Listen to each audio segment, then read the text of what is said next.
नमस्कार दोस्तों। पिछले कुछ समय से कुछ साथ वाले, कुछ अन्य जो भी जान पहचान के हैं, जो भी मिलता है उनके फ़ोन आ रहे हैं, मैसेज भी आ रहे हैं और लगभग सबका एक ही सवाल रहता है कि भैया पढ़ लिया, पेपर पास में आ गया, अब क्या पढ़ें? ऑब्वियसली यही सवाल रहना भी चाहिए क्योंकि सब इतनी तैयारी कर चुके हैं और रीट का एग्ज़ाम जैसा कि है कई सालों से चलता आ रहा है, तो चिंताएं, एंग्जाइटी, स्ट्रेस, टेंशन ये सबके मन में है, तो इसमें कोई बड़ी बात नहीं है। लेकिन बार बार यही सवाल पूछा जा रहा था कि हम अब क्या पढ़ें।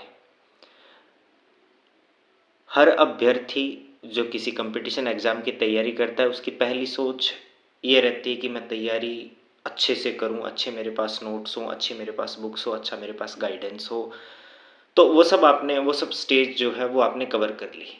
लेकिन अब जब फाइनल टाइम आता है, जब अंतिम युद्ध का समय आता है, तो उस वक्त जो चिंता रहती है वो ये रहती है कि मैं किस प्रकार से अन्य कंपटीटर से, अन्य जो मेरे प्रतियोगी हैं जो कि मेरे कंपटीशन में हैं, मैं उनसे थोड़ा आगे कैसे निकलूं, उनसे एज कैसे लूं, ताकि सिलेक्शन की एक श्योरिटी हो जाए।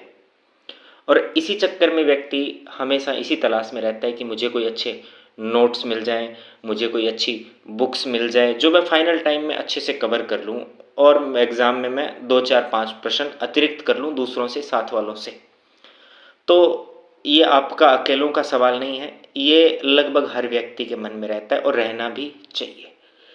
लेकिन इस वक्त क्या पढ़ना चाहिए, क्या नहीं पढ़ना चाहिए, इस पर डिस्कस करूं इससे पहले मैं आपको एक बात बता दूं कि अगर आपके मन में ये सवाल आता है, यदि आपको टेंशन, आपकी जैसे जैसे एग्ज़ाम पास में आ रहा है वैसे वैसे आपका स्ट्रेस बढ़ रहा है, आप परीक्षा को लेकर के अधिक तनाव में हैं, आपको थोड़ी चिंता हो रही है, तो इसका साफ साफ मतलब यही है कि आपकी तैयारी बेहतरीन है। जी हाँ, इसका यही मतलब होता है। जब एग्ज़ाम के पास हम स्ट्रेस बढ़ता है तो इसका मतलब स्पष्ट है कि हमारी तैयारी अच्छी है। और तैयारी अच्छी है, हम केवल उस श्योरिटी को चाहते हैं, उसी श्योरिटी की तलाश में हम कोशिश करते हैं कि हमें कुछ अतिरिक्त मटेरियल मिले, इसीलिए। और ये जो स्ट्रगल के दिन हैं, जो तैयारी के दिन होते हैं, ये बड़े मुश्किल होते हैं। जीवन का एक बहुत ही कठिन फेज होता है। स्थिति ऐसी हो जाती है कि कभी कभी रिश्तेदारों के भी फ़ोन नहीं उठाए जाते क्योंकि उनकी बातें कुछ ऐसी होती हैं, जान पहचान वालों की बातें कुछ ऐसी होती है, इसलिए दिक्कतें रहती हैं। और वो सब स्ट्रगल मैं उस फेज से गुजरा हूँ, कभी सरकारी, कभी प्राइवेट। तो फेल रिजल्ट आता है तो ऑब्वियसली पता है फ़ोन आएगा, मैसेज आएगा, तो 2 दिन फ़ोन बंद कर लेना, तो वो सब समस्याएं थी।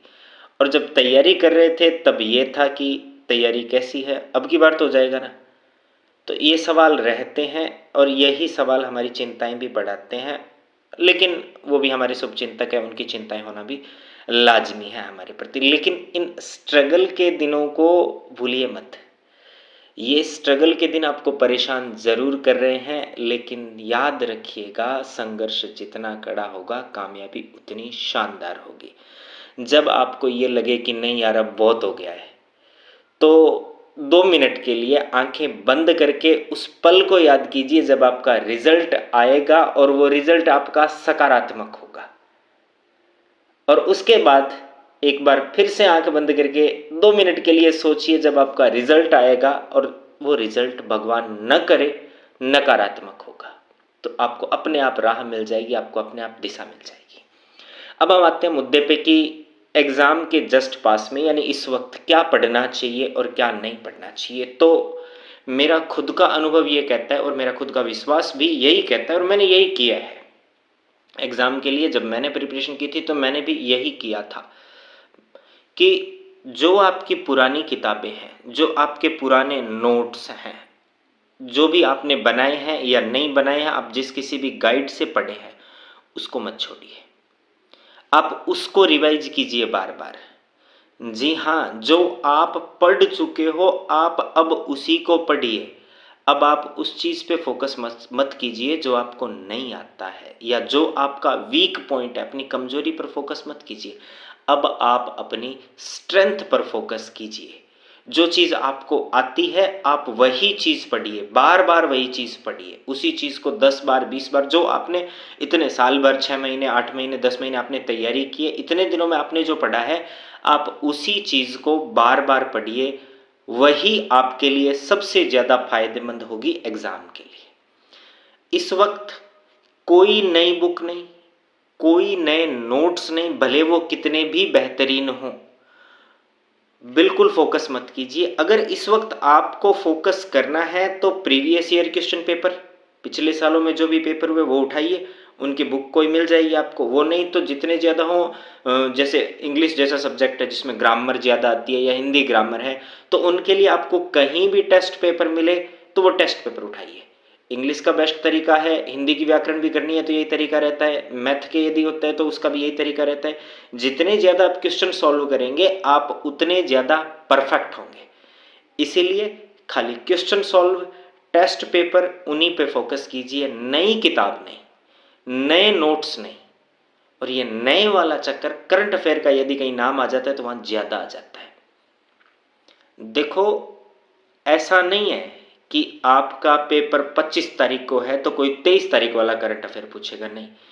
पेपर उससे लगभग महीने भर पहले बन चुका है, तो आप जो करंट अफेयर लगातार, यदि आप मंथली क्रोनोलॉजी पढ़ रहे हो तो वो आपके लिए इनफ है। जो आपने पिछली पढ़ी आप उनको रिवाइज कीजिए बार बार। यदि आप मूमल पढ़ रहे हैं तो आप उसको रिवाइज कीजिए। 10 आपके पास क्रोनोलॉजी पड़ी है, 10 आपके पास मूमल पड़ी है, फिर आप एक वार्षिकांक उठा लाए, फिर आप एक अर्धवार्षिकांक उठा लाए, तो इनसे कुछ नहीं होने वाला है। जो किताबें आपके पास है उन्हीं पे फोकस कीजिए। और ध्यान रखिए, पुरानी किताबों के पन्ने पलटने चाहिए। कम से कम मेरा तो यही विश्वास है कि पुरानी किताबों के पन्ने पलटने चाहिए, क्योंकि वो आपके साथ हमेशा थी। हमेशा वो किताबें आपके साथ थी, उन किताबों ने हमेशा आपका साथ दिया है। इसीलिए उनको मत छोड़िए। आप जितना अधिक उन किताबों को रिवाइज करेंगे उतना अधिक आपके लिए फायदेमंद होगा।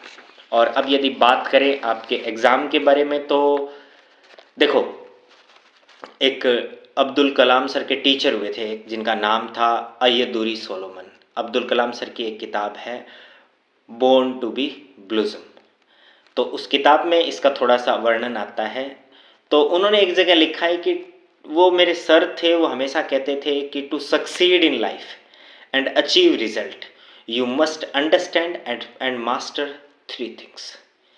जीवन में सफल होने के लिए और किसी भी परिणाम को प्राप्त करने के लिए आपको 3 चीज़ों की जरूरत होती है। पहली चीज डिजायर, इच्छा। इच्छा तो आप में ऑब्वियसली है, वो तो दिख ही रही है। दूसरा उन्होंने कहा था एक्सपेक्टेशन, उम्मीद होना जरूरी है, यानी आशावादी। तो इस वक्त नकारात्मकता नहीं आनी चाहिए। इस वक्त यही सोच होनी चाहिए कि मेरा सिलेक्शन होगा, मैं सफल होऊंगा, ये विश्वास होना चाहिए। और तीसरी चीज उन्होंने यही कहा था, बिलीफ, विश्वास। तो इन 3 चीजों के दम पे आप सफलता हासिल कर सकते हैं, क्योंकि इन्हीं 3 चीजों को मान करके यदि एक व्यक्ति, एक साधारण गांव में पैदा हुआ व्यक्ति देश का राष्ट्रपति बन सकता है, इस पद तक पहुंच सकते हैं एपीजे अब्दुल कलाम, तो आप भी। ऑब्वियसली ये शब्दों का ही कमाल होता है, इससे अधिक कुछ नहीं होता है। डिजायर, एक्सपेक्टेशन एंड बिलीफ, इन 3 चीज़ों को मानिए। अब आपके लिए आखिरी समय है, आपकी परीक्षा के लिए, ये आपके लिए गोल्डन चांस है।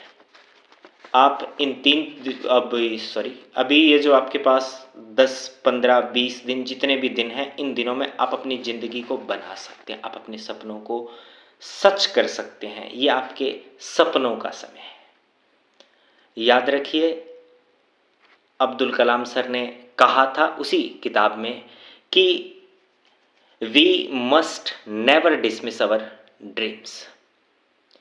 To be without dream is to be without hope, and to be without hope is to be without purpose.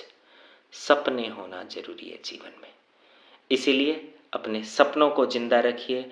उन सपनों के लिए ये 20 दिन 30 दिन जो है आपके, आप पूरी तरह से न्यौछावर कर दीजिए। और मुझे उम्मीद है आप ज़रूर सफल होंगे और आखिर में वही बात कहूँगा, किसी नई चीज़ के पीछे मत जाइए, वो आपको सफलता नहीं दिलवाएगी। वही आपकी पुरानी किताबें जो इतने वक्त से आपके साथ हैं, वही किताबें आपको सफलता दिलाएगी। नई किताबें, नए नोट्स बिल्कुल अवॉइड करिए। जो आपने पढ़ा है आप उसी पे फोकस करिए, उसी को बार बार रिवाइज कीजिए। जितना अधिक रिवीजन होगा उतना अधिक आपका कॉन्फिडेंस बनेगा, आत्मविश्वास बनेगा। और एग्जाम के लिए सबसे ज़्यादा जरूरी होता है आत्मविश्वास। ये जो आपका कॉन्फिडेंस होता है, ये कॉन्फिडेंस आपसे 5-7 प्रश्न अधिक सही करवा देता है। और कॉन्फिडेंस की कमी होती है तो बिल्कुल सही होते हुए भी हम 5-4 क्वेश्चन गलत कर देते हैं। तो उस गलत और सही के फेर से बचने के लिए अपने आप पे विश्वास कीजिए। आपने जो अब तक पढ़ा है वो बिल्कुल सही पढ़ा है, इसीलिए उसी पे फोकस रखिए। Again, revise, revise and revise, और कोई नई चीज नहीं, और सफलता आपकी होगी। धन्यवाद।